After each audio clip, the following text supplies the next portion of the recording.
Isa na namang cute and charming fur baby ang makikilala natin this Wednesday Pets Day. Pero bago yan, let's all watch this. Ang mga Shih Tzu ay kilala sa kanilang fluffy coats, charming personalities at pagiging super affectionate. Para silang walking teddy bear na laging ready magbigay ng good vibes. Pero alam nyo ba na may isang Shih Tzu na hindi lang loyal companion, kundi certified pandesal lover rin? At yan ay si Panda. Tuwing maririnig niya ang salitang pandesal, aba, para siyang may sariling alarm clock, diretso takbo sa pintuan at handang sumama sa pagbili ng almusal.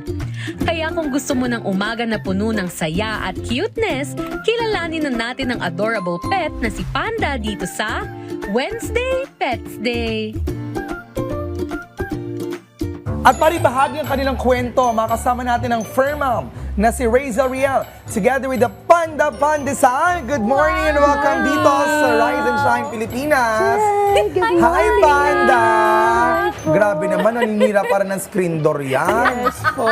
Nako. Para sa pandesal. Yes! Ganon talaga Cute yun. naman. Uy, kwento nyo naman po sa amin kung paano po nagsimula yung pagkahilig ni Panda sa pandesal at ilang taon na po ba siya ngayon? Okay po. So, good morning po mga kapandisal, mga ka-Rice. And Shine Pilipinas, Rise and Shine RSP, Pilipinas. yan, oo. Hello po. Ang nag-start po si Panda, Panda po is a pandemic baby. And then, 4 years old na po siya. And then, nagsimula po yung pagka-addict niya sa pandesal. Pagka-addict talaga. Addict talaga.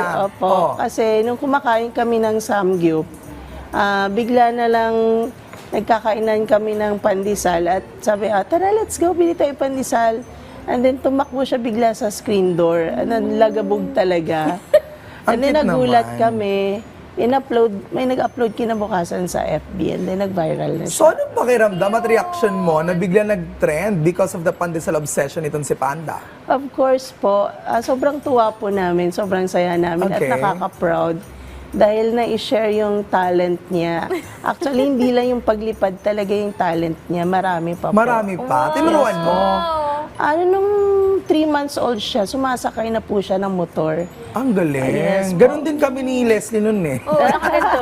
Nakaganto ako. Ikaw, anong pose mo? Saka nakaganon ako. Ayan. oo. Tapos sumatayo po siya na parang tao. Every time na may hihingiin siya, like gusto niyang kumain, gusto niyang gumala, magwiwi, magpoop, nagsisit pogi po siya kagaya nung sa Ang video cute kanina. naman. As in, umupo siyang tao. Kaya umupo hanggang 10 minutes. 10 minutes? Yes po. Ewan ko lang kung uupo siya Hindi dito. kasi usually kahit ako yung dogs ko, hindi ko sila ma-maintain na nakatayo pag ganyan eh. Oo. Mabilis silang... Pero disclaimer, Oo. hindi po namin fino-force. Kasi sabi ng vet, bawal sa likod. Pero siya talaga yung umupo. Yes. May Matik na kanya-kanyang po. trip naman yan eh. Correct. Trip niya yan, sakyan Trip natin. ni Panda yan. So, dun tayo sa trip ni Panda. Ano naman po yung mga challenges po pala na hinarap po ninyo bilang fur mom sa journey ni Panda sa pagiging internet sensation? Ayun po, kailangan pag may mga, actually may page na siya eh. Wow. Ang gumawa yung mga fans niya. So, active talaga kami sa SOCMED. Tapos, full-time fur mom na ako from, galing akong airline, nag-resign ako. Okay. Kasi si daddy niya, nagka-cancer. Nga din siya yung gift sa akin. So, mamimili ka between career or yung kung yung health ni daddy niya. So, na-depress talaga kami nung pandemic. So, ang nangyari, siya yung siya yung nag-help sa amin sa nagwala ng depression namin. Okay. So, yung namin ngayon is full-time kami sa SOCMED, pero at the same time, na-manage naman. In fairness naman pala. So, technically, because of, syempre, kumikita through online. So, naging malaking tulong din talaga sa inyo. Yes po. Honestly po, financially. No wonder nakaginto na ngayon si Panda. Ayun, Panda! Dahil sa pandesal po, nakapundar po siya ng una pet store and then Furlor Grooming Salon sa Imus. Oh my God. And then, after 2 years, nag-expand kami. May pet hotel na po siya.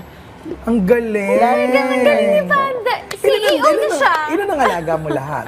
Bali 9, and then may 9. kasamang, may adopted akong Aspin, tsaka Puspin. Okay. Pero sad to say, ngayon ko lang ilalabas, hindi ko pa na-upload.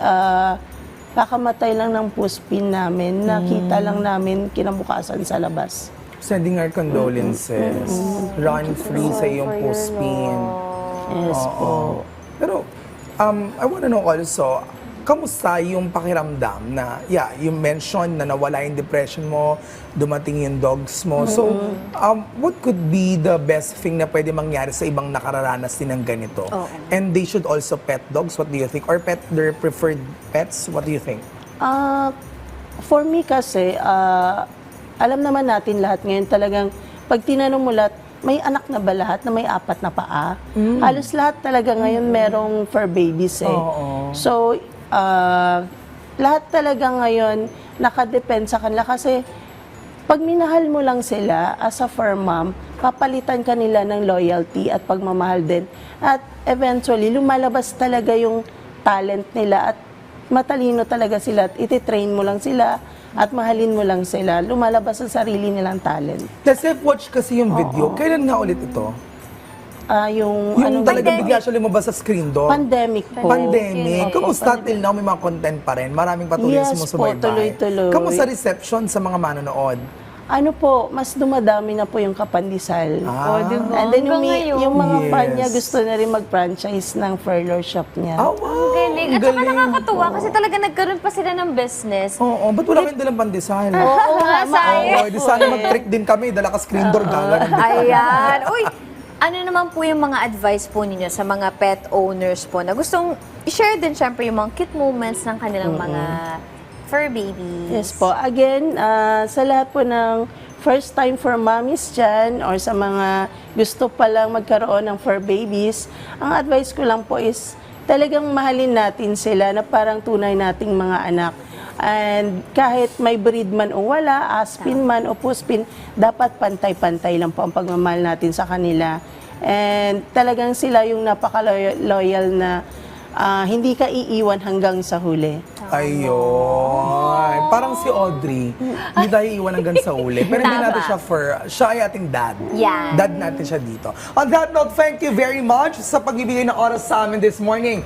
Reza Riel at sa iyong cute fur baby na si thank you Panda po. Pandesal. Ay, Ang cute-cute Panda. naman. Hindi tumatahol, no? Kuya, very behave. Ayan samantala, dyan lang po kayo mga ka-RSP dahil mahahalagang balita naman ang hatid namin sa inyo sa pagbabalik yan ng Rise and Shine, Pilipinas!